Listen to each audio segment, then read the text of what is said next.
शंकराचार्य के गुरु का नाम गोविंद पादाचार्य था, इसलिए उन्होंने एक बड़ा स्तोत्र लिखा है, भज गोविंदम भज गोविंदम भज गोविंदम मूढ़मते। अगर आपने सुना हो, लोग सोचते हैं गोविंद का मतलब कृष्ण के बारे में लिखा है, वो उन्होंने अपने गुरु के बारे में लिखा है, और उनके गुरु का नाम गोविंद पादाचार्य था। और उन्होंने इस श्लोक को दीक्षा लेने से पहले इस श्लोक का उच्चारण किया था। दिव्यो सदांगी भवदेवालिं चिंतन सदांगी परिपूर्ण रूपम अत्यंत दिव्य परिदेव भवे सदाहं देवो न जानाति कुतो अहं वै। शंकराचार्य जैसा शिष्य मिलना बहुत कठिन है, शंकराचार्य जैसा गुरु भी मिलना बहुत कठिन है। शुरू में वो शिष्य थे और शिष्य ही आगे जाकर के गुरु बनता है, क्योंकि गुरु धीरे धीरे शिष्य में उतनी ज्ञान की चेतना पैदा कर लेता है कि वह गुरुवत बन जाता है, गुरुमय बन जाता है और फिर गुरु बन जाता है। उसने कहा है कि आप मुझे दीक्षा दे रहे हैं, ये मेरे जीवन का सौभाग्य है कि आप मेरे सामने खड़े हैं। ये मेरे जीवन का भाग्योदय है कि आपके मैं साक्षात दर्शन कर रहा हूं। जो मेरे जीवन का सौभाग्य है कि आप मेरे ऊपर कृपा करते हुए अपने प्राणों से प्राण मिलाने की क्रिया में संलग्न हो रहे हैं। इसलिए मैं आपको केवल मनुष्य रूप में नहीं देख रहा हूं, मैं श्लोक अर्थ समझा रहा हूं। आपके ये दोनों पैर मंदिर के स्तंभ हैं, खंभे हैं, जिसके ऊपर मंदिर खड़ा है। इन दोनों पैरों के ऊपर जो आपका शरीर है, ये शरीर अपने आप में संपूर्ण मंदिर है, और आपका सिर मंदिर के ऊपर जो शिखर होता है वह शिखर है। प्रत्येक मंदिर के ऊपर एक बड़ा लंबा चौड़ा शिखर होता है, शिखर है। और इस शरीर के अंदर जो प्राण हैं आपके, वे साक्षात ब्रह्म हैं। इसलिए मैं आपको नर रूप में भी नहीं देख रहा हूं, मनुष्य रूप में भी नहीं देख रहा हूं, देवता रूप में भी नहीं देख रहा हूं। मैं देख रहा हूं कि आप तो साक्षात पहली बार गतिशील मंदिर के रूप में हैं। बाकी तो सब स्थिर मंदिर हैं, आप गतिशील मंदिर हैं, चलते फिरते मंदिर हैं। और हम और मैं, शंकराचार्य कहता, मूर्ख हैं कि हम उन पत्थरों से सिर टुकराते हैं, उन पत्थरों से सिर फोड़ते हैं, उन पत्थरों के सामने गिड़गिड़ाते हैं, जबकि हमारे सामने साक्षात मंदिर गतिशील होता हुआ, चलायमान, चलता हुआ, जीवंत जागृत चैतन्य एक मंदिर है, जिसके अंदर पूर्ण ब्रह्म साक्षात रूप में उपस्थित है। जब उनके दर्शन करते हैं तो ब्रह्म के दर्शन अपने आप में ही हो जाते हैं। इसलिए मैं आपकी स्तुति कैसे करूं, कुछ समझ में नहीं आता है। मेरे पास ऐसे कोई शब्द नहीं है जिनसे मैं आपकी प्रार्थना कर सकूं। मैं तो इतना जानता हूं कि आप मेरे हृदय में पूर्ण रूप से स्थापित हो जाएं। न कामेच्छा है, न भोगेच्छा है, न प्राणेच्छा है, किसी प्रकार की कोई इच्छा नहीं है, क्योंकि यह एक ऐसी इच्छा है, यह एक ऐसा मैं आपसे वरदान मांग रहा हूं कि इसके सामने सब कुछ बौने हैं, सब कुछ छोटे हैं। जब आप संपूर्ण ज्ञान और विराट व्यक्तित्व लेकर के मेरे शरीर में स्थापित हो जाएंगे तो मैं निश्चित रूप से पूरे भारतवर्ष में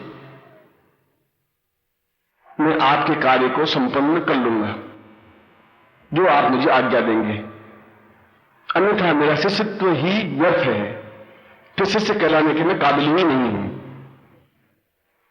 क्योंकि शंकराचार्य इस श्लोक में समझा रहे हैं कि कह रहे हैं कि शिष्य का जन्म एक साधारण मनुष्य के रूप में होता है, मगर जब दीक्षा लेता है तब शिष्य वह बन जाता है जिसके लिए कहा गया न तातो न माता न बंधो न भ्राता न पुत्रो न पुत्री न भृत्यो न भर्ता न जाया न वित्तम न वृत्तिर ममेवम गतिस्तम तमेवम मतिस्तम तमेवम।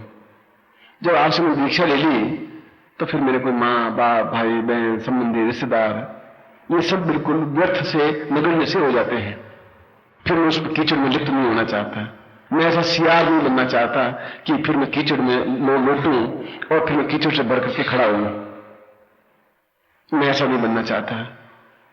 मैं तो एक सिंह की तरह बनना चाहता हूं, एक व्याघ्र की तरह बनना चाहता हूं।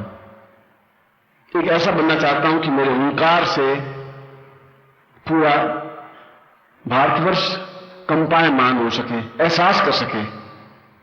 मैं उस ज्ञान उस चेतना को और आपके कार्य को इतने पूरे भारतवर्ष में फैला देना चाहता हूं। मैं अकेला ही बहुत हूं, आप मुझे आज्ञा करके देखिए, कहिए, बस एक बार मुंह से उच्चारित कर लीजिए।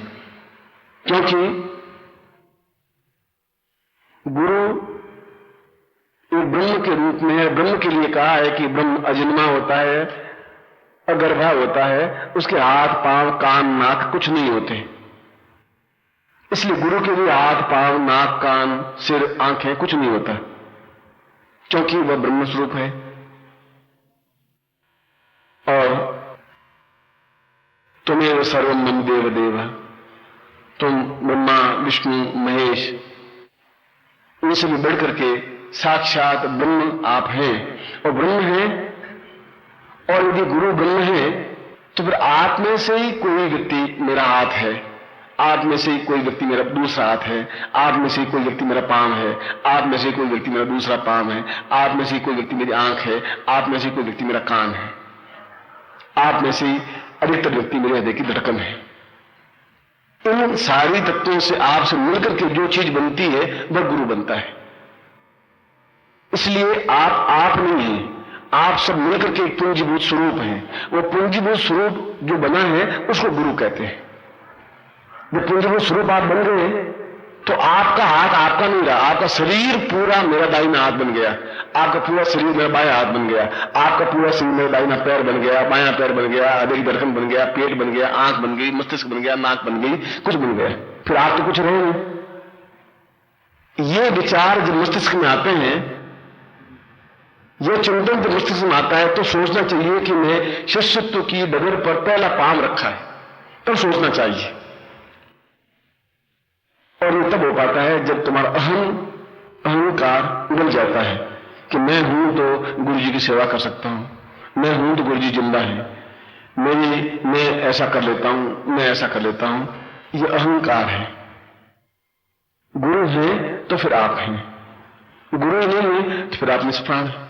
और निष्प्राण व्यक्ति लाखों व्यक्ति घूमते हैं जो चलते फिरते उठते बैठते जीवंत चलते फिरते एक मत शरीर है।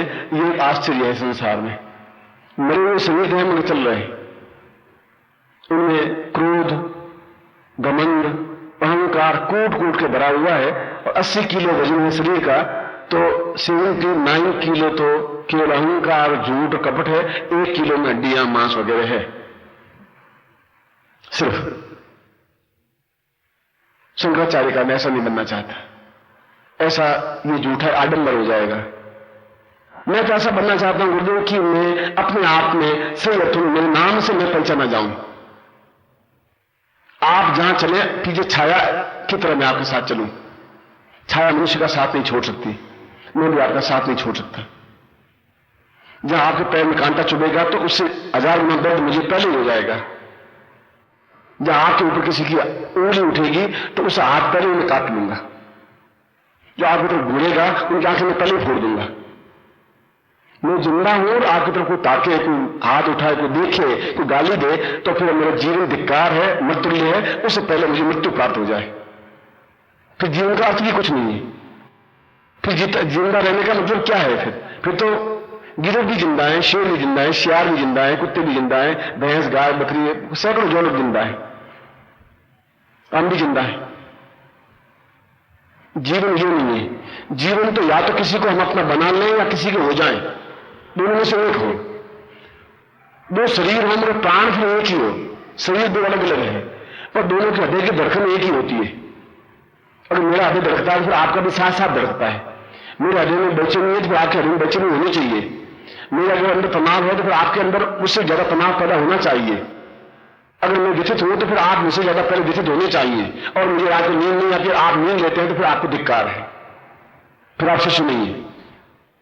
गुरु करवट बदल रहा है और नींद नहीं ले पा रहा है तनाव की वजह से या किसी वजह से, और आप नींद ले रहे हैं तो फिर आपके प्राण में प्राण एक हुए ही नहीं। इसके लिए कोई लेटर लिखने की जरूरत नहीं होती, टेलीफोन करने की जरूरत नहीं होती। बहुत अपने आप प्राणों से प्राण अपने आप जुड़ जाते हैं। जुड़ जाते हैं तो फिर एकाकार हो जाते हैं। इतने एकाकार हो जाते हैं कि आप चाहते हुए भी मांस से अपनी चमड़ी को अलग नहीं कर सकते। मांस उस चमड़ी बिल्कुल मिली हुई है, चमड़ी हटेगी तो मांस भी साथ साथ उखड़ेगा। और अगर आप मांस हैं तो मैं आपके ऊपर एक बिल्कुल सुंदर चमड़ी हूं। इतनी सुंदर चमड़ी कि आप दर्शनीय हैं, देखने योग्य हैं, अपने आप में पूर्ण है। अगर ऐसा संबंध है आपका, और यह संबंध कहने से नहीं बन सकता, यह संबंध तो आत्मा से बन सकता है। प्राणों में जब जीवन में जागृत हो जाता है कि अब मुझे अपने जीवन का सारा उत्सर्ग गुरुमय बना देना है। ये जीवन एक दिन तो खाक में मिलेगा ही मिलेगा, एक दिन तो लकड़ियों में जाके जलेगा ही जलेगा, आज जलेगा 10 साल बाद जलेगा। मगर फिर मैं क्या बनूंगा, मेरा अस्तित्व क्या रहेगा, मैं क्या हूं और क्या होऊंगा, फिर उसका अर्थ क्या होगा, फिर फायदा भी क्या होगा जीवन का। और संतान पैदा करना है, और यदि कागज के नोट इकट्ठे करने हैं तो सैकड़ों रास्ते हैं। चोरी है, डकैती है, झूठ है, छल है, कपट है, तो सैकड़ों रास्ते हैं। उसमें कौन सी लंबी चौड़ी बात है। और संतान पैदा करना है तो यूनिवर्सिटी में कोई BA की डिग्री लेने की जरूरत है ही नहीं आपको, कहीं कोई पढ़ाई नहीं होती इसकी, उसकी कोई जरूरत है ही नहीं। मगर उससे होगा क्या फिर आपका? ऐसा तो कई सालों से होता आ रहा है, पिछले 5000 साल से होता आ रहा है। यहाँ दुर्योधन पैदा हुए, दुशासन भी पैदा हुए, भीष्म जैसे व्यक्ति पैदा हुए, कृष्ण जैसे महापुरुष भी पैदा हुए, राम भी पैदा हुए। इस देश में तो कई लोग पैदा हुए, अच्छे और बुरे। और बुरे ज्यादा पैदा होते हैं या बुरे ज्यादा बन जाते हैं। जनों से तो कोई बुरा होता नहीं, बुरे बना दिए जाते हैं। और बुरे बन तब जाते हैं जब हमारे कान हमारे होते हैं। हमारे कान गुरु के कान हैं, तो फिर हमारे कान में कोई आवाज आई नहीं रही, चीखता रहे, चिल्लाता रहे, हम बस हमारे कान में सुनते ही नहीं है। और अगर उनकी आलोचना, गुरु की आलोचना आप सुन लें और जिंदा रह जाएं, फिर आप शिष्य नहीं, या तो मर जाएंगे या फिर मार देंगे। मारने का मतलब कोई चक्कू मारना नहीं, कत्ल करना नहीं है, मतलब दो टूक उनको कुछ झटक देंगे कि वो 2 बार दूसरी बार सोचेगा, आंख में लाल अंगार निकलेंगे आपके, एक शेर तेजस्वी बनेगा। ये चीज होगी, इधर तेजस्विता होगी, तब आप सही अर्थों में शिष्य कहला सकेंगे, तो सही अर्थों में आप गुरु में बन सकेंगे, तब आप सही अर्थों में कह सकेंगे हम शिष्य हैं। और खाली शिष्य बनने से काम नहीं चलेगा, यह चलेगा कि हमने जब गुरु का हाथ हूं मैं, या गुरु जी का प्राण हूं, या गुरु की धड़कन हूं, तो फिर गुरु के लिए मैंने क्या किया, उनके तनाव को दूर कैसे किया। तनाव तो आप नहीं तो एक्स देगा, एक्स नहीं तो वाई देगा, वाई जहर नहीं देगा ये तनाव, क्योंकि वो तनाव देते ही है। जहर का मतलब ही है कि आदमी को मारना, और तुम्हारा दिल्ली के हवा में जहर के अलावा कुछ घुला हुआ है ही नहीं। पूरे भारत में ऐसा कहीं नहीं है। यहां पर सांस लेते हैं तो आधा जहर पहले अंदर चलता है, कोई बात करते हैं तो जहर ही अंदर घुसता है, और जहर पीते रहते हैं, आप जिंदा हैं। अब इससे बड़ा और क्या आश्चर्य हो सकता है। और आप बड़े खुश हैं, क्योंकि फिर आप जहर उगल जाते हैं। मुझे उगलना आता नहीं, वो गाली देते हैं, आप वापस गाली दे देते हैं, मैं अपनी गाली दे नहीं सकता, क्यों मैं अपनी मर्यादा से आगे हट नहीं सकता। अब मैं हट जाऊंगा तो फिर मैं गुरु पद रहूंगा नहीं। अब समुद्र जिस दिन अपनी मर्यादा तोड़ देगा, उस लंबी शहर 5 मिनट में डूब जाएगा, 1 सेकंड नहीं लगेगा, बस 5 मिनट समुद्र को आगे बढ़ना अपनी मर्यादा से बढ़कर इतना ही करना है, मतलब पूरा डूब सकता है। पर समुद्र अपनी मर्यादा से आगे बढ़ नहीं सकता, मैं अपनी गरिमा से आगे बढ़ नहीं सकता। मगर मुझे विश्वास है कि मेरे शिष्य हैं, वो 2 तो स्पष्ट जवाब देने में समर्थ हैं, क्षमतामान है, तेजस्विता युक्त है, क्योंकि मैंने उन खून से उन लोगों को सींचा है। आपको ये पौधे जो मेरे सामने खड़े हैं, इनको पानी नहीं पिलाया है, इनको खून पिलाया है, और खून से सुने ऊंचे उठे हुए शिष्य हैं जो मेरे सामने बैठे हुए हैं। हजारों पूरे भारत से फैले हुए शिष्य हैं, उनके लिए अपना रक्त बहाया है, अपना जीवन बहाया है, अपने पूरे जीवन को उसके लिए होना है। मेरी इसमें कौन सी बड़ी बात थी कि मैं बैठे बैठे राम कथा कर सकता था, कृष्ण कथा किया है। 3 साल तक तो मैं कथावाचक था शुरू में, और जगह जगह रामायण की कथा करता था, और 3 साल तक कथाएं कम से कम 200-250 कथाएं की, एक दो नहीं की। और हर बार वो रावण ने सीता को ले गया। मैंने कहा भाई शायद अगली बार सीता उठा के रावण को ले जाए, हो सकता है ऐसा हो जाए, पर ऐसा हुआ ही नहीं। तो 3 साल तक सोचा कि फिर ये हर बार रावण ले जाता है, तब फिर 301 बार कहने से फिर होगा क्या? तो बात वही होगी, हर बार रावण लेके जाता है। ऐसा कह करके मैं कथावाचकों की या कथा की निंदा नहीं कर रहा हूं। मैं ये कह रहा हूं कि वे व्यक्ति, ये कथा और मैं खुद कथावाचक, इस बात को मैंने चिंतन किया कि मैं इन श्रोताओं को 300 साल पीछे ले जा रहा हूं। तुलसी के समय में ये राम कथा प्रारंभ हुई, ब्राह्मणों के पास कोई काम था नहीं। अब ब्राह्मण जब भूखे मरने लगे, तुलसीदास जी ने बहुत कृपा की, राम कथा लिख दी। ये तुलसी ने सबसे बड़ा उपकार ब्राह्मणों पर किया। तुलसीदास खुद ब्राह्मण थे। अब वो गांव गांव जाके कथा कहने लगे, लोग कथा मंदिर में उनको चढ़ावा चढ़ाने लगे। अब लोग 1000 रुपये भी रोज आए तो 30,000 रुपये महीने के आ गए उसके। 1000 रुपये आएंगे, कोई 5 रुपये चढ़ाएगा, कोई 100 रुपये चढ़ाएगा, कोई 20 रुपये चढ़ाएगा, कोई 25 रुपये चढ़ाएगा, इतना चढ़ाएगा। कोई धोती चढ़ाएगा, कोई कुर्ता चढ़ाएगा। 1000 रुपये 30,000 रुपये तो कलेक्टर को भी नहीं मिलती, एसपी को भी नहीं मिलते, डीएजी को भी नहीं मिलते। ये तुलसीदास ने बहुत कृपा तो की, मगर तुम लोगों को 300 साल पीछे ले गए। आज की पीढ़ी उनको सुनकर के ये तो हुआ कि एक मर्यादा पुरुषोत्तम राम थे, एक सीता थी, पतिव्रता सीता थी, एक भरत के समान भाई थे, हनुमान जैसे एक सेवक थे। मगर फिर आगे क्या हुआ? हनुमान जी ने सेवा की, ठीक कर ली, सीता जैसी पतिव्रता हुई हो गई। अब हुआ क्या? हमारे ऋषियों ने यह किया कि व्यक्ति को पीछे नहीं ले जाना है, आगे 300 साल ले जाना है। मैं आपको आगे ले जा रहा हूं 300 साल कि यह साधना करनी है, तुम्हें सफलता मिलेगी, आपके आगे की पीढ़ी को सफलता मिलेगी।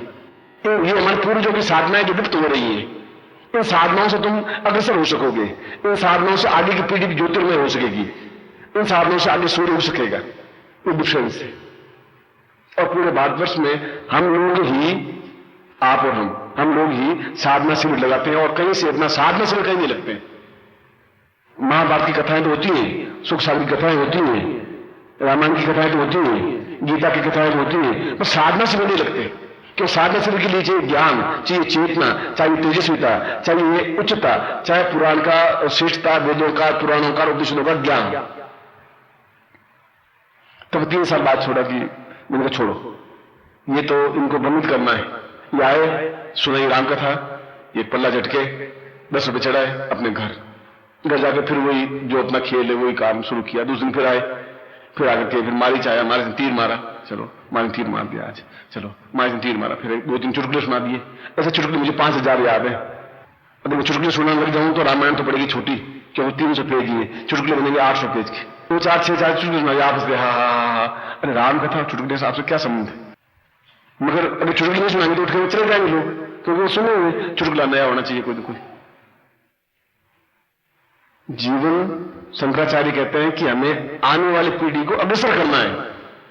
शंकराचार्य ये कह रहे हैं, मुझे ये नहीं करना है कि मैं इससे पहले जो राम पैदा हुए थे उनकी गीत गाता रहूं, उनको मैं नमस्कार करता हूं कि विधि पुरुष थे, महापुरुष थे। मैं नहीं मानता हूं कि महापुरुष थे।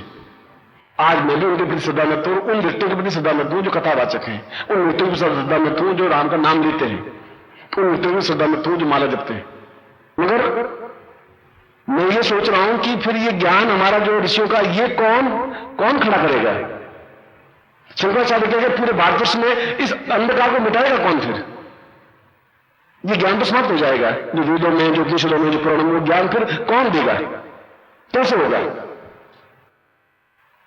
अगर मैं अपने शिष्यों को ये साधना नहीं सिखा पाऊंगा तो उन्होंने राम कथा कभी नहीं की, न कृष्ण कथा की, न शंकराचार्य ने की, न गुरुनाथ ने की, न भगवान कृष्ण ने की। कृष्ण तो पहले राम हो गए थे, फिर कृष्ण को भी राम कथा करनी चाहिए थी, रामलीला करनी चाहिए थी। उन्होंने कहा कि मैं खुद हम ब्रह्मास्त्र, मैं खुद अपना व्यक्तित्व बनाऊंगा, मैं जो कुछ हूं वह बनूंगा, क्योंकि मेरे में अंदर विराटता है। और सामीपन गुरु ने उसके अंदर विराटता दी कि तुम केवल मनुष्य नहीं बनो, महापुरुष बनो। महापुरुष इतने बनो कि तुम्हारे अंदर विराट व्यक्तित्व हो, इतना विराट कि पूरा ब्रह्मांड आपके अंदर समाया हुआ हो। और उसने गीता के 11वें अध्याय में अर्जुन को बताया कि मैं तुम्हारा केवल सारथी नहीं हूं, घोड़े चलाने वाला नहीं हूं, मैं तुम्हारा मित्र भी नहीं हूं। मैं क्या हूं ये तुम आज मुझे नहीं पहचान रहे हो। ये मेरी मृत्यु के बाद यहां का पूरे भारतवर्ष मुझे पहचानेंगे, आदमी पहचानेंगे, आने वाली पीढ़ियां पहचानेंगी। और रास्ते में कृष्ण किए जाने के बाद में हजारों मंदिर बने कृष्ण के, और हमने कृष्ण के मंदिर बनाए अपने स्वार्थ के लिए, पुजारियों ने बनाए, फिर पुजारी रख दी, फिर चढ़ावा आया, पुजारी खुश, बनाने वाला भी खुश। वो सोचा मैं स्वर्ग में जा रहा हूं सीधा, कि मैंने मंदिर बना दिया। दर्शन करने वाला बहुत खुश कि भगवान कृष्ण के दर्शन कर लिए। पुजारी तो और ज्यादा खुश कि चलो चढ़ावा आ गया। मगर फिर आप क्या बने? मतलब मैं ये प्रश्न पूछूं, अहम ब्रह्मास्मि वो शब्द क्या हुआ? संघाचार्य के मैं ऐसा मत व्यक्तित्व में बनना चाहता हूं। गुरुदेव आप मुझे बनाए तो फिर ऐसा बनाए कि विराट व्यक्तित्व मेरा बने, मैं पूरे भारतवर्ष में कुछ चेतना फैला सकूं आपकी, मैं अद्वितीय बन सकूं। तो मेरी टक्कर का दूसरे व्यक्ति इस भारतवर्ष में नहीं है इस समय। मैं ऐसा बनना चाहता हूं। अगर दीक्षा दे तो ऐसी दे, ज्ञान दे ऐसा दे, चेतना दे ऐसी दे, तो फिर मैं आपके लिए सहायक हो सकूं। और सहायक शब्द के लिए साथ में उन्होंने कहा कि क्या सहायता करें? गुरु जी को धोती की जरूरत है नहीं, आप 2 धोती लाकर रख दी। गुरु जी आगे 20 धोती पड़ी है, अब एक साथ 6 धोती पहन नहीं सकता। और आपने कहा लो गुरु जी धोती पहन लो। और मैं प्यास से बिल्कुल गला सूख रहा है, आप लीजिए गुलाब जामुन खाइए गुरु जी। और मुझे पानी गिलास पिला दे बहुत ही समय कि गुरु जी पानी बहुत मिलता है नल से, आप गुलाब जामुन खाइए, आप ये कीमती महंगा है गुरु जी, पानी पी लूंगा, मिठाई खा लूंगा, पर पानी पिला नहीं गुरु जी, आप मिठाई खाइए गुरु जी। ये सेवा नहीं कहलाती। गुरु को क्या जरूरत है ये आपको देखने की जरूरत है, क्योंकि आपकी आंख गुरु की आंख है। आपको ये देखने, गुरु आज्ञा काय के लिए देगा? क्यों देगा गुरु आज्ञा? गुरु आज्ञा नहीं करेगा तो भिखारी बन जाएगा। मैं तुम्हें कहूंगा तुम मुझे 5 रुपए दो, और मैं तुम्हें कहूं तुम मेरा ये काम करो। मैं क्यों कहूंगा ऐसा? क्योंकि मैं तो कुछ हूं ही नहीं, वो तो आपसे मिलकर के मैं एक तत्व बनाऊं। इसलिए आपकी आंख वह होनी चाहिए कि गुरु की क्या जरूरत है, गुरु को जरूरत क्या है इस चीज की, गुरु क्या चाहते हैं, अपने लिए चाहते हैं। अब मैं तो आपको कह रहा हूं कि आप मुझे धोती कुर्ता कपड़ा कुछ मत दीजिए, न बैंड चढ़ाइए, मैं तो आपको साफ कह रहा हूं। मेरे खाने की रोटी है, नहीं मैं आपके घर में आ जाऊंगा कि भाई रोटी परोस, मैं खाना खाऊंगा। मेरे को शर्माएगी मैं अपने एक शिष्य के यहां जाऊं, अगर भारत में जितने शिष्य हैं, और एक दिन रहूं तो 2000 साल बाद वापस आपका नंबर आएगा। 2000 साल तक मुझे चिंता ही नहीं। और जिसके घर जाऊंगा तो मुझे धोती कुर्ता दही देगा, रोटी खिला देगा दोनों टाइम। इससे ज्यादा मुझे आकांक्षा है नहीं। मैं अगर धरती पर सोऊं तो उतनी गहरी नींद आएगी, पलंग पर सोऊं तो मुझे पलंग होता है तब नीचे दरी बिछा कर आराम से सोता हूं। मैं तो पलंग है ऊपर, बिछा तो नीचे दरी, दरी पर आराम से सोता हूं मैं। सब्जियां ऊपर 4 बनती है, मैं कह रहा हूं 4 सब्जियां बनती हैं, और आप ऊपर बुला के पूछ लीजिए 3 सब्जियां बाहर रखता हूं, 1 सब्जी से खाना खा लेता हूं। और जिसको शौक है वो 4 सब्जियों से खाना खाता है। मैं तो मना नहीं करता हूं। बाकी नौकर 3 सब्जियां खाते। मैं तो उसमें से कोई दाल है तो दाल ले ली, फुलके खाए, चोर मुझे है नहीं, पर जिंदा रहने की रोटी खानी है। ये उसमें स्वाद चखना है, पापड़ होना चाहिए, अचार होना चाहिए, चटनी होनी चाहिए, मुरब्बा होना चाहिए। मुझे ये भी ध्यान नहीं मुरब्बा साला क्या होता है, चटनी क्या होती है, ना मैं सन्यासी जीवन में कोई चटनी मुरब्बा खाए, अब खाए।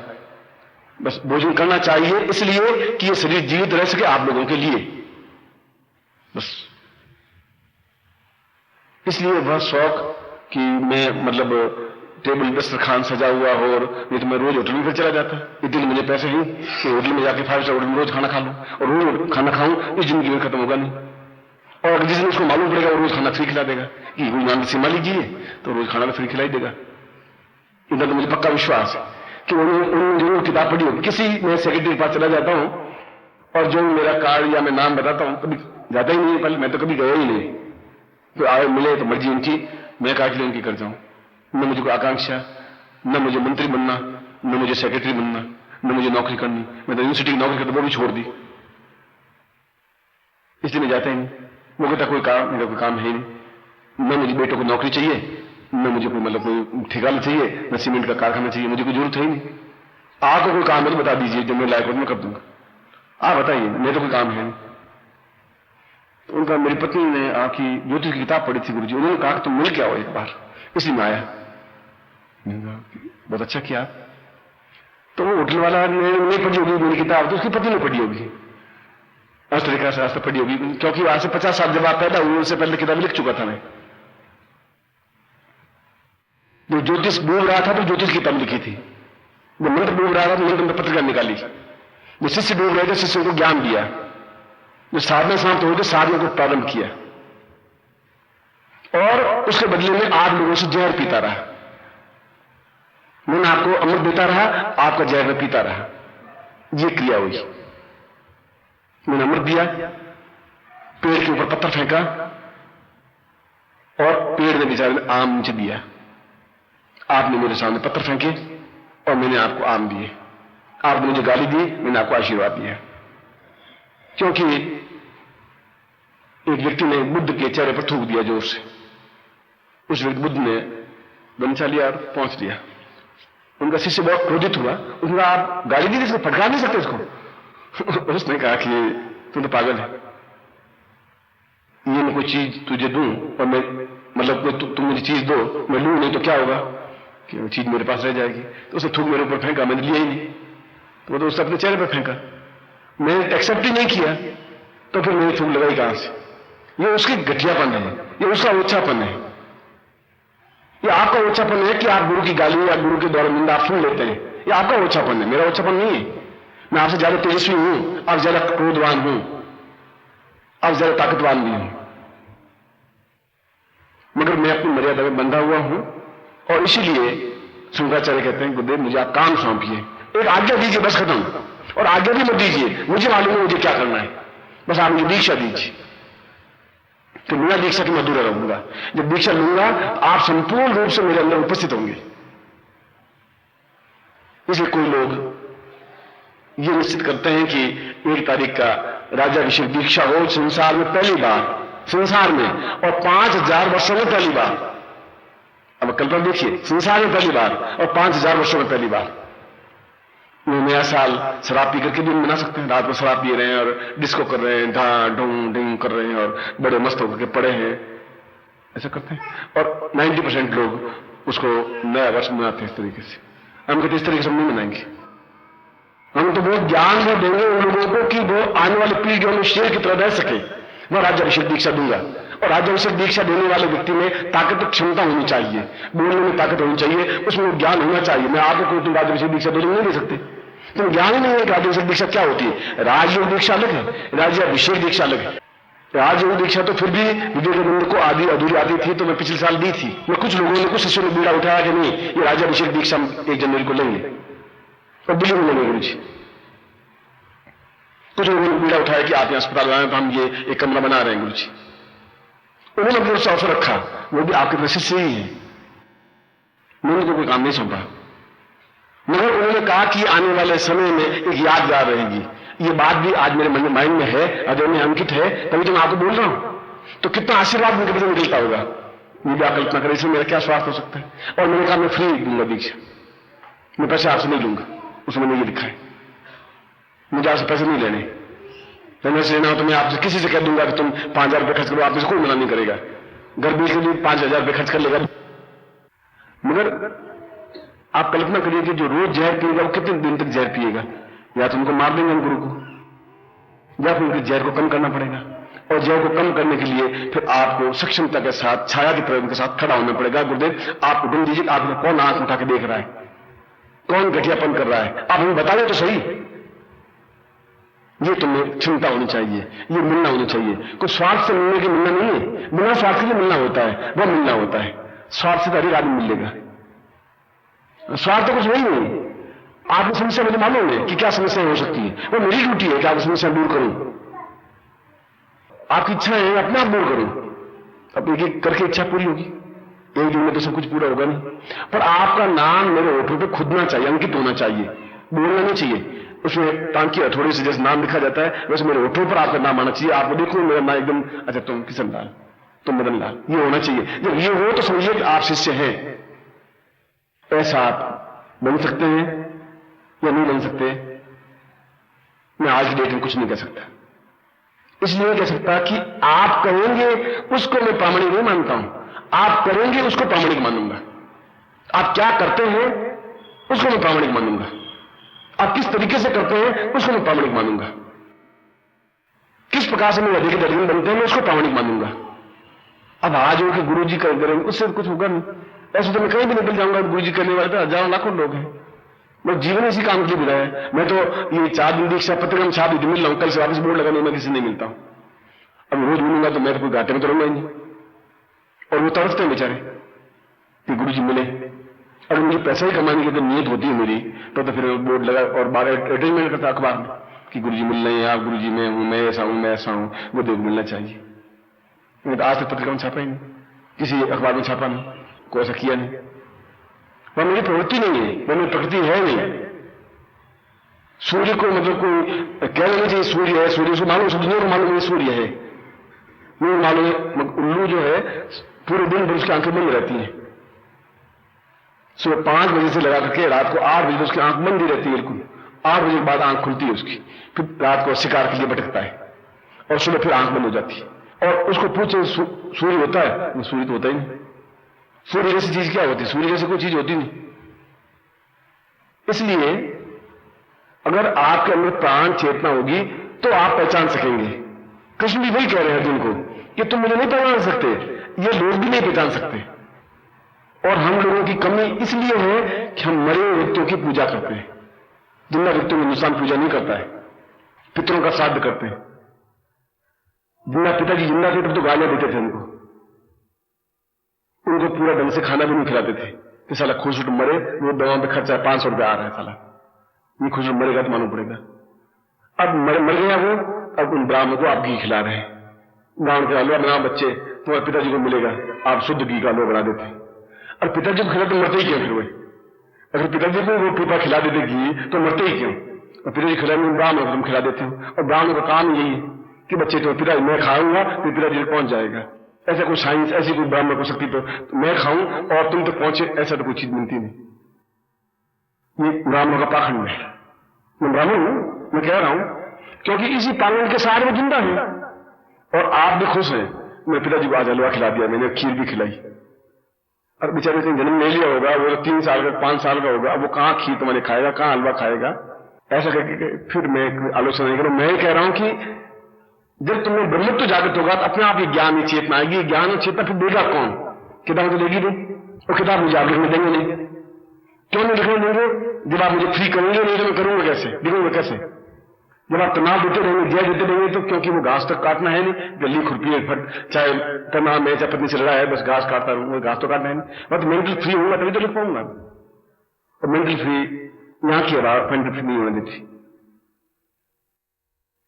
उन्हें इसलिए नहीं देती या इस हवा में कोई विशेषता है कि मैं बाहर जाता हूं तो तनाव कुछ ऐसा होता ही नहीं, इतना तो होता ही नहीं, मानसी से होता ही नहीं। मगर दिल्ली अपने आप में राजधानी है, महान देश है, देश की राजधानी है, अपने आप में यहाँ के वायुमंडल में अपने आप में सुगंध है, और सुगंध के आप आदि है। आप जिंदा हैं। मैं एक बार यहाँ चांदनी चौक में गलियों में, परांठा वाली गली और कई ऐसी गलियां हैं, मुझे तो एक परांठा वाली गली याद रही, बाकी तो गलियां तो कई नाम हैं। उन कपड़ों की दुकान है 5 फुट लंबी 5 फुट चौड़ी बस, और उसमें 2 व्यक्ति बैठे, एक टेलीफोन है, बाकी गोदाम में सामान पड़ा है। मैंने सांस निकाला, सामने वाले ने लिया, सामने सांस निकाला, मैंने लिया, बस वो ये जिंदा है वहां। अब सोचिए कि मैं तो ये जिंदा कैसे है? ये सब 5 फुट लंबे चौड़ी कोठड़ी में 2 व्यक्ति जिंदा, और हवा तो आ ही नहीं सकती उसमें। उस गली में अंधेरा रहता है, रोज से तो सूर्य ने कभी जिंदगी में उस गली में झांका ही नहीं होगा। और वो मैंने कार्बन डाइऑक्साइड छोड़ी, आपने ली, आपने ऑक्सीजन छोड़ी, मैंने ली, बस। और चलते रहते हैं, जिंदगी चलती रहती है। और उनको तो प्रणाम करके वापस बाहर निकला, मेरे भगवान करे मुझे इस गली में वापस जाने का मौका मिले नहीं। पर जाता था 20 साल पहले, जब पुरानी दिल्ली में उतरता था, मुझे दिल्ली पर ध्यान नहीं था, तो मैं वहां जाता था, देखता था उनको, और वो जिंदा है, और आश्चर्य होता था। अब मैं कभी वहां यानी काम कम ही पड़े, भगवान करे मुझे नहीं मिले, और करे तो जाए, मुझे तो कोई दोष है नहीं, मगर वो व्यक्ति महान है, इसलिए उनको यहां बैठ बैठे प्रणाम कर रहा हूं। इसलिए शंकराचार्य ने जो कुछ कहा वह हृदय में उतारने की चीज है। उनका गुरुदेव, मैं आपसे खाली दीक्षा नहीं देना चाहता हूं, कोई साधना नहीं करना चाहता हूं।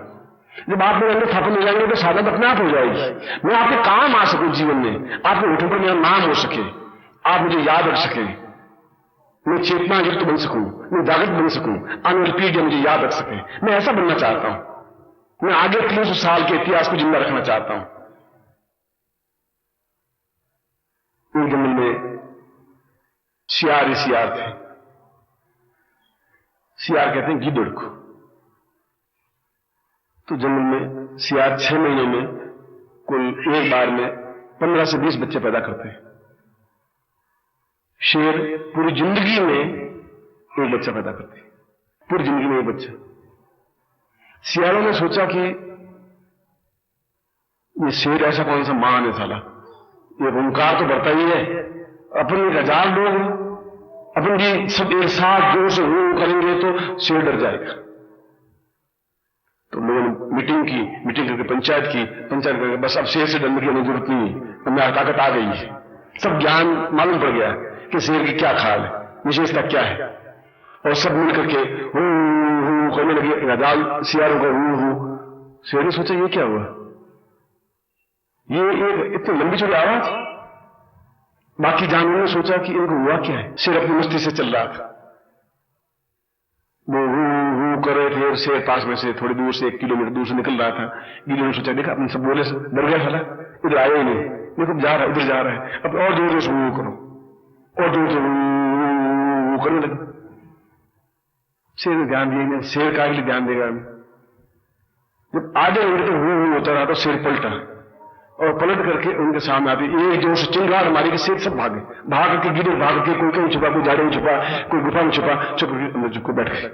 मैंने एक बार चिंगार, एक बार गर्जना की और गिद्धड़ से भाग के अंदर घुस के बैठ गए। वो घंटे भर तक उन्होंने हू किया, सब खत्म हो गया।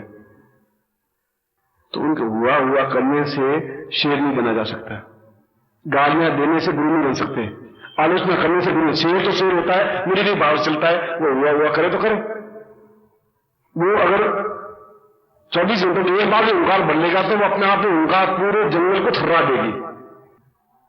इसलिए आप बनिए तो सियार मत बनिए, शेर बनिए, व्याघ्र बनिए।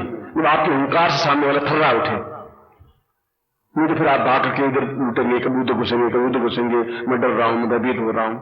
जब आप खुद ही भयभीत हो रहे हैं फिर आप गुरु की सेवा क्या कर पाएंगे, फिर गुरु की प्राण शक्ति कैसे बन पाएंगे, फिर गुरु की चेतना कैसे बन पाएंगे, फिर गुरु को आप जीवन दान कैसे दे सकेंगे, जीवन कैसे दे सकेंगे, उनको जागृत कैसे कर सकेंगे, उनके सहायक कैसे बन सकेंगे, वह कैसे अपनी रचना लिख सकेगा, उस ज्ञान को कागजों पर कैसे उतार सकेगा, वो कैसे बनाए, वो किताब लिखे।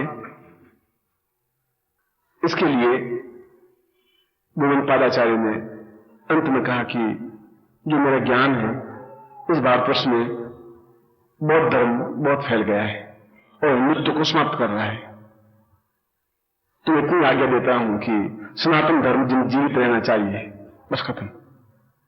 क्या करना है तुम खुद सोचो, किधर जाना है वह भी तुम सोचो, क्या कैसे करना है वह तुम सोचो। मैंने तो केवल एक छेद बताया है, वह इतना लंबा चौड़ा छेद बना देना ये तुम्हारी ड्यूटी है। थोड़े से बनाओ कि मुक्की मार के बनाओ, तुम्हारी ड्यूटी है। मैंने तुम्हें रास्ता बता दिया, तुम्हें ये करना है, बस ये दक्षिणा है संप्रचार में। और अकेले व्यक्ति में ओनली वन में भारतवर्ष में जहां बुद्ध पैदा हुए, यहां पैदा हुए थे भारतवर्ष में, बिहार में, और यहां से बौद्ध धर्म समाप्त सा हो गया। 2% बौद्ध धर्म व्यक्ति हैं और इसके अलावा 26 देशों में बौद्ध धर्म है। चीन में बौद्ध धर्म है, जापान में बौद्ध धर्म है, पर भारतवर्ष में जहां बुद्ध पैदा हुए वहां बौद्ध धर्म रहना नहीं दिया उस व्यक्ति ने, तो गुरु ने आज्ञा दी थी। उसके बाद वो टिका नहीं, एक जगह टिका ही नहीं। जहां एक जगह रात्रि छोड़ गया, दूसरी रात्रि वहां विश्राम नहीं करूंगा, मैं तो गतिशील रहूंगा। उसमें वो गतिशील रहा जब ट्राम नहीं थी, बस नहीं थी, ट्रेन नहीं थी, जंगल थे और हिंसक जानवर थे, और अकेला व्यक्ति ने पूरे भारत में पंडितों से लोहा लेकर के, मोर्चा लेकर के, गालियां खा करके बौद्ध धर्म खंड के सनातन धर्म की रक्षा की। इसलिए हम जिंदा हैं, इसलिए हमारे सारे मंत्र जिंदा है। उस व्यक्ति की वजह से सनातन धर्म जिंदा है, उस व्यक्ति की वजह से मंदिर जिंदा है, उस व्यक्ति की वजह से हम चेतना युक्त हैं। उनके बेटों की वजह से हम जिंदा नहीं है। शंकराचार्य के बेटों की वजह से मालूम नहीं है कि उनके बेटों की वजह से उनका नाम अमर हुआ, उनकी पत्नी की वजह से उनका नाम अमर नहीं हुआ, उनके कार्यों की वजह से अमर हुआ, क्योंकि गुरु ने आज्ञा दी जीवन में एक बार दी, और दूसरी बार तो जब गुरु ने प्राण त्यागे तब अंत्येष्टि के लिए वापस वहां पहुंचे। पहले उनको चेतना हो गई थी कि अब गुरु छोड़ रहे हैं और मुझे वहां पहुंचना है और मुझे उनका संस्कार करना है। जीवन में 2 बार मिले गुरु से, बाकी उस कार्य को बराबर करते हुए अंतिम क्षण में कहा कि गुरु आपने आज्ञा दी, मैं उस कार्य को 90% कर चुका हूं अभी जो मेरी आयु है वह भी इसी कार्य व्यतीत होगी। आप निश्चिंतता से सिद्धार्थ समझाएं, निश्चय ही आपकी आंखों में प्रति दया करुणा और आपका आशीर्वाद ही होगा। और वैसे शंकराचार्य ने किया। ये सारी बातचीत क्योंकि आज का प्रयोग हृदय में गुरु स्थापन करने का प्रयोग है। हृदय में गुरु को प्राणमय बनाने की क्रिया है। प्राण में बनाने की क्रिया नहीं है, उस रक्त में मिला देने की क्रिया है। अगर रक्त तुम्हारा निकाले तो तुम्हारा रक्त मेरे रक्त के एक ही कण में चाहिए। अगर मेरा ए नेगेटिव तो तुम्हारा भी नेगेटिव बनना ही चाहिए, तब गुरु से सिंक हो पाएंगे। अगर आप हर क्षण इस बात को रहे कि इस कार्य से गुरु को प्रसन्नता मिल सकती है, थोड़ी तनाव 2 मिनट का तनाव मिटा सकता है तो मिटाएं, जीवन को उत्सर्ग करके भी, क्योंकि इस कार्य को मैंने भी किया है। मैं सीधे गुरु नहीं बन गया, सीधे कुर्सी पर नहीं बैठ गया। मैं उसमें बहुत खुश था जब शिष्य था, और मैं आज भी शिष्य ही हूं। आज भी सिद्धार्थ में जाता हूं, और जब गुरुदेव समाधि में होते हैं तो 15-20 दिन में एक बार जाता हूं, और जाकर उनके सामने बैठ जाता हूं। 5-10-15 मिनट तो इंतजार करता हूं उनकी समाधि खुले। मैं वो अपने समाधि में ध्यान मग्न होते हैं तो मैं मंत्रों से समाधि को तोड़ता हूं। ये गुनाह तो करता हूं क्योंकि मुझे वापस यहां आना होता है। उनका कि अच्छा तुम आ गए। ये भी परसों पहले रोज की घटना सुना रहा हूं। ठीक है, कैसा चल रहा है? मैं गुरुजी सत्य बोलूं वो उचित रहेगा नहीं, और झूठ बोलूं कि ठीक चल रहा है तो सही नहीं है। बाकी बिल्कुल ठीक चल रहा है, मगर मेरी एक प्रार्थना है और बड़ी हिम्मत करके 6 महीने पहले आपसे निवेदन किया था, एक बार फिर निवेदन करना चाहता हूं। तो मैंने एक क्षण सोचा, फिर कहा हाँ कहिए क्या कहना चाहता है। मैं ये कहना चाहता हूं कि आप मेरी जगह किसी दूसरे सन्यासी को भेज दीजिए जो गुरु बनकर के शिष्यों को ज्ञान चेतना आपका कार्य दे सके। और अब मैं आपके चरणों में रहना चाहता हूं, और यदि आप आज्ञा दें तो मैं तो यहां से पलट करके वापस जाऊंगी नहीं। अगर आप गुरु हैं, मैं थोड़ा मक्खन लगाने की कोशिश की अपने तरीके से। मगर आप गुरु हैं, आप दयालु हैं, आप कृपालु हैं, आप बिल्कुल ऐसे हैं, आप ऐसे हैं, क्योंकि आपने सिखाया मुझे भाई ऐसा मक्खन लगाया जाता है। पहले तो मक्खन लगाता नहीं था। साफ 2 टुकड़े गुरु जी मेरी इच्छा है आप। अब मेरे पास आप बहुत दयालु हैं, बहुत ईश्वर हैं, आप तो बहुत कोमल हैं, बहुत मुलायम हैं, आपका हृदय जल्दी पसीज जाता है। मैं तो अकिंचन शिष्य हूं, बस आप आज्ञा दे दीजिए कि मैं उस झमेले को छोड़ करके और आपके चरणों में रहूं, जीवंत जागृत गुरु के चरणों में बैठ करके मेरी इच्छाएं पूरी करूं। और मेरी जगह काफी कुछ मैंने प्लेटफॉर्म बना दिया है, कोई सन्यासी जाएगा तो वहां कर लेगा। तो उन्होंने मेरे 5 मिनट से ज्यादा बोलना भी गुस्ताखी होगी, 1 मिनट ही बहुत था। फिर 5-7 मिनट, उसमें 4.5 मिनट तक मक्खन लगाया, आधे मिनट में अपनी बात कही। उन्होंने कहा कि दूसरे सन्यासी जाएगा तो 30 दिन मर जाएगा वहां। अगर तुम्हारी जगह कोई दूसरे सन्यासी गया तो वो तो अक्कड़ होगा, ऐसा नहीं करना है, चल रही, तो वो तो गुरु जी को पकड़ करके खींच लेंगे। दूसरे सन्यासी वहां टिक नहीं सकेगा। और जो तुमने कहीं यहां रहने की, तुम सही कह रहे हो, अभी तुम्हें वापस जाना है। भाई गुरुदेव आग ही आग है, मैं रोज जलना पड़ता है, रोज खून नया तो बनता नहीं, अब होता है वो जल जाता है। इसलिए ऐसा मेरा सौभाग्य कब होगा कि मैं आपके चरणों में बैठूंगा। आप इतने भी नहीं पसीज सकते, इतने भी मेरी इच्छा पूरी नहीं कर सकते, इतने सालों से आपका शिष्य हूं। मैं तुम्हारी बात समझ रहा हूं और तुम्हारी बात मान रहा हूं, इसलिए तुम्हें आज्ञा दे रहा हूं कि तुम्हें वापस जाना है और तुम्हें ही काम करना है। मैं उठ करके वापस रवाना हो गया और उठ करके आपके पास वापस आ गया। आपकी तकदीर सोने की कलम से लिखे हुए हैं कि आप जीवित गुरु के सामने बैठे हैं। मेरी तकदीर लोहे की कलम से लिखी हुई है कि मैं चाहते हुए भी वहां ज्यादा नहीं बैठ पा रहा हूं।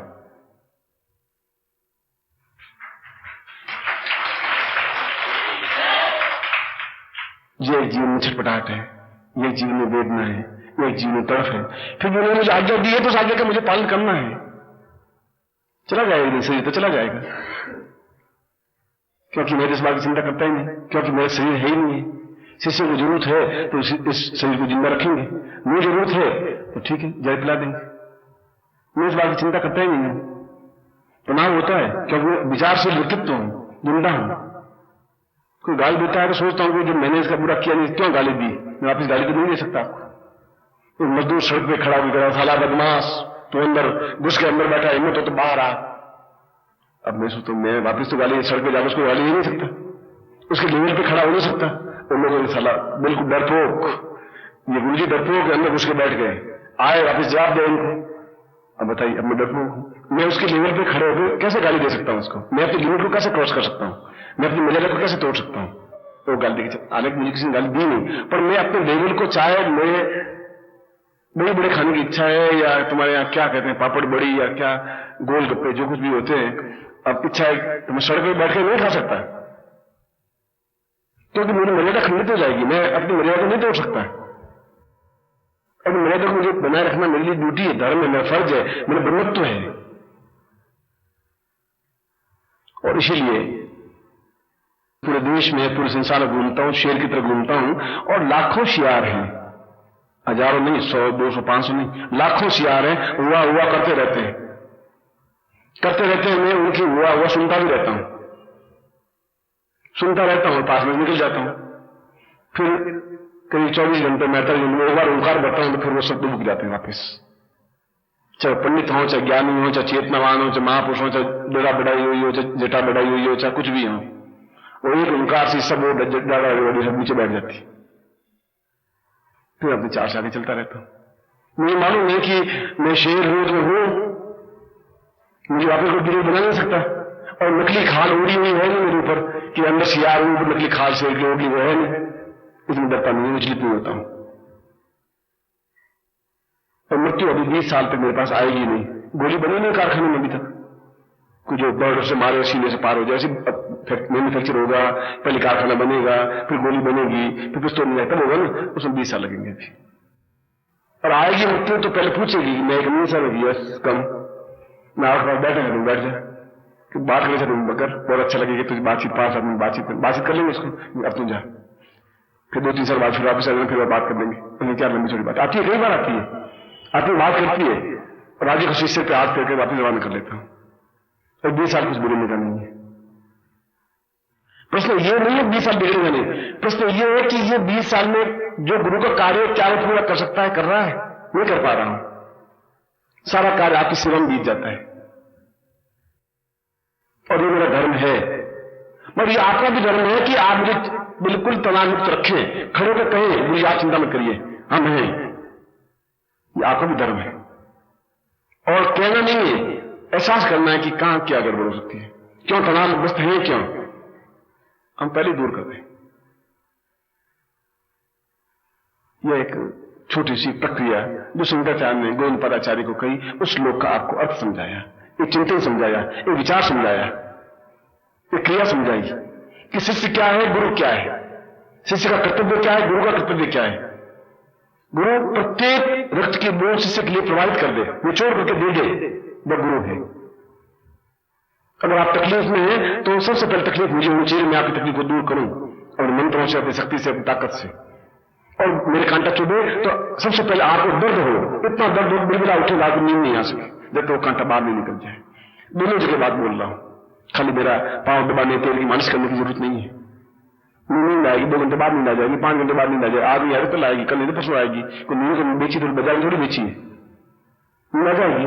और कुछ नहीं बैठा हूं, मैं इससे बहुत कम चलाता हूं, ये पंखा ही बहुत, और मुश्किल से 4-5 रोटी सुबह खाता हूं, 4-5 रोटी शाम को खाता हूं, बस इतनी तो आवश्यकता है। कुछ आवश्यकता रखी नहीं, कोई तृष्णा ही नहीं, मुझे तृष्णा होती फिर बोर्ड लगाता ही नहीं। ये आपके सामने उदाहरण, आप देख लेना कल वापस बोर्ड, और आप देखे थे पहले, अब चुनी पत्रिका में छापा है कि लोग आएंगे, बाहर से आएंगे, और यहां भी आप आएंगे तो आपसे मिलना पड़ेगा, मिलना चाहिए, मेरा कर्तव्य है, मर्यादा है, सभ्यता है, एक शिष्टता है। और पूरा भारतवर्ष क्षेत्र है, कोई दिल्ली क्षेत्र नहीं है। यह परिवार की एक बातचीत, आप मेरे परिवार, क्योंकि मैंने आपको शुरू में बताया कि आप मेरे शरीर का अंग है, इस शरीर को उनको मैं आज्ञा दे सकता हूँ, हाथ ये पानी गिलास पकड़, उठा, मेरे मुंह के पास ले जा, मेरे मुंह में डाल, मैं आज्ञा दे सकता हूँ उसको, क्योंकि वो मेरा हाथ है और वो काम करता है। अगर आप मेरे हाथ हो तो मैं आपको आज्ञा दे सकता हूँ, आप पांव है तो मैं आपको आज्ञा दे सकता हूँ, चल और कार तक पहुंच, कार में बैठ। तो आगे मेरा कर्तव्य धर्म है, क्योंकि मैं आपके लिए एक व्यक्ति की बूंद बहाने की तैयार हूं, बहाता हूं, बहाया है। ये पौधे ये बेकार पानी के कहने से पौधे नहीं है, ऐसे नहीं पौधे मर जाएंगे, ये मुरझा जाएंगे, ऐसे फूल नहीं है ये पौधे 1000 साल तक सुगंध देंगे, इतना विश्वास है आप पर, और विश्वास मेरे जिंदा रहेगा, उस विश्वास को कोई मिटा नहीं सकता, इतना भरोसा नहीं है।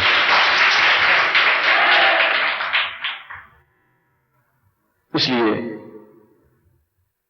आप शिष्य बने तो पूर्णता के साथ शिष्य बने, और जब आप गुरु बने तो अद्वितीय गुरु बने, शेर की तरह गुरु बने। ऐसे क्या है, गिदड़ की तरह गुरु बने, अंदर बैठ गए, दाढ़ी बढ़ा दी, जटा बढ़ा दी, आप बड़े कपड़े पहन लिए, या सफेद कपड़े पहन लिए, और अच्छा गुरुदेव तत्व क्या होता है, बच्चे तुम नहीं जानते, तुम चुप रहो, तुम बीच में नहीं बोलो, तुम क्या समझो तत्व क्या चीज होती है, गुरु जी आप खुद भी ज्ञान नहीं, हमें क्या बताओगे आप, बस डांट के बिठा देते हो मुझे, अब बताओ तत्व क्या चीज होती है। हम वेदांत की बच्चे, वेदांति, वेदांत का मतलब वेदांत हो गए, वेदांति हो गए, फिर आपको अब जरूरत क्या है आपकी, नहीं बच्चे हम वेदांत की, तुम नहीं समझते, अच्छा नहीं समझते, आप चुप हो जाते। उन गुरुओं से आपको ज्ञान बहुत ज्यादा है, उन तांत्रिकों से आपको ज्ञान ज्यादा है, उन गुरुओं से आपको ज्ञान ज्यादा है। आप उनके सामने खड़े हो जाएं और आप 2 लाइनें बोल दें, उनकी आंख झुक जाएगी, आपकी आंख नहीं झुक सकती, गारंटी है। इतना ज्ञान मैं आपको दे चुका हूं, मैं आपको इतने साल में दे चुका हूं, इतने मंत्र आपको दे चुका हूं। पूछे उनको शिक्षण मंत्र क्या होता है, बताइए आप, वो पूछे कि क्या चीज होती है, उनको पूछिए, पूछे खड़े होकर बोलिए, उनके मैं खड़ा हूं, आप सारी तांत्रिक के अंदर कर दीजिए, चलिए मानपुर करिए, मैं मरता हूं, देखता हूं।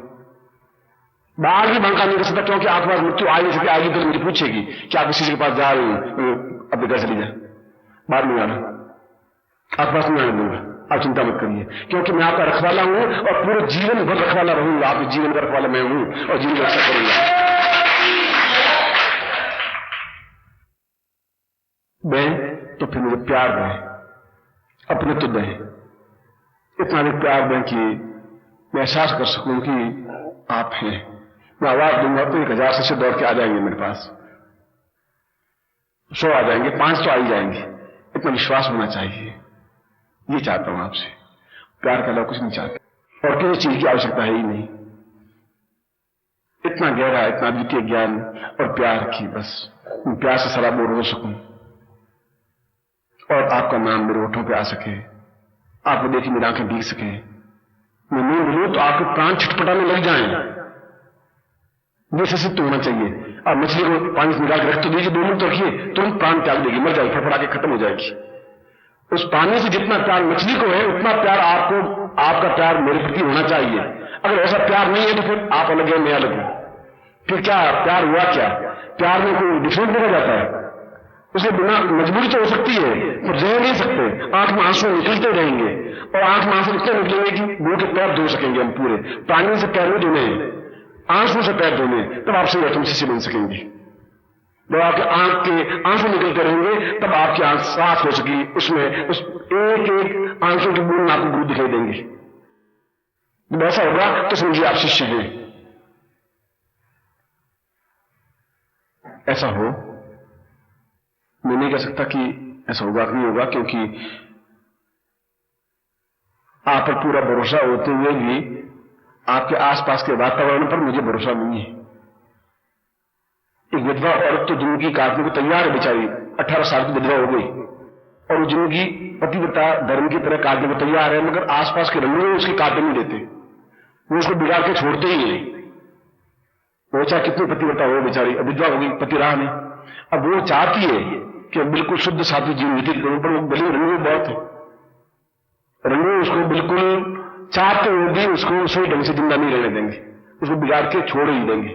इसलिए आप तो शुद्ध हैं, मगर आपके आसपास के वातावरण पर भरोसा नहीं है मुझे, वो आपको बिगाड़ के रख देते हैं। क्यों आप मेरे पास आते आधा घंटा, फिर 3.5 घंटे, वो क्या हुआ, अब क्या करके आ गए, हुआ क्या, व्यापार बढ़ा आपका, कुछ मिला आपको, कुछ पैसे लेके आए, कुछ बिगाड़ गए, क्या होना, अब आप क्या जवाब दें? क्योंकि आप उनको तोड़ते हैं, और प्यार तराजू नहीं तोड़ा जाता है, और जिस दिन प्यार तराजू तोड़ जाएगा उस दिन आप रंडी कहलाएंगे।